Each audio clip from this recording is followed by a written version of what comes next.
A civil lawsuit filed yesterday in Lincoln County Superior Court accuses a former employee of a summer camp of childhood sex abuse dating back to the 1970s. It's an important distinction, by the way, that Camp Kieve, where the alleged abuse happened, is not named in the case. A 58-year-old man says the incident happened when he was 11 years old. He's now hoping for justice under a new law that removed a time limit for civil claims.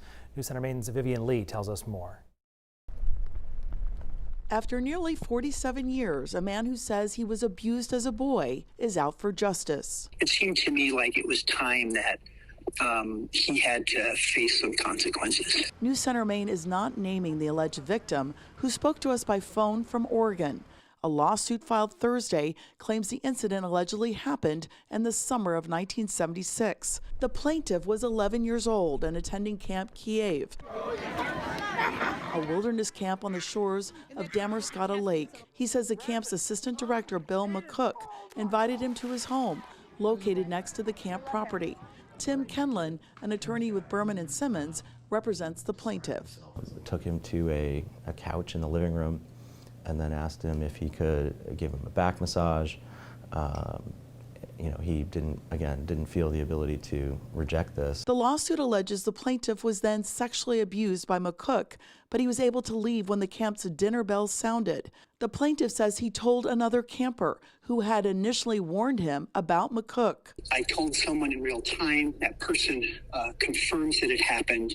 That camper told a camp counselor, and McCook was subsequently fired, but the plaintiff says he was never notified. The nonprofit that runs Camp Kieve sent out this email to its community earlier this week. Executive Director Sam Kennedy says McCook was dismissed shortly after the camp first learned of the allegation. The email also says that the plaintiff approached camp officials last year about the allegations against McCook. Now the Lincoln County Sheriff's Office was notified, and camp officials are continuing to support the plaintiff, saying that it took a lot of strength to come forward after more than 4 decades.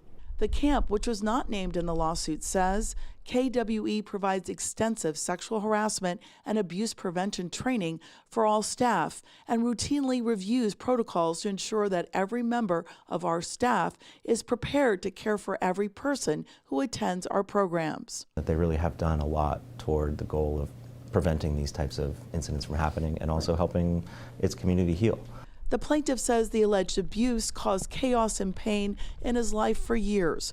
He hopes by seeking civil action under a new law that did away with time limits will encourage others to break their silence, too. They deserve an opportunity to get some accountability and to have their pain and suffering validated. And begin a new journey towards healing.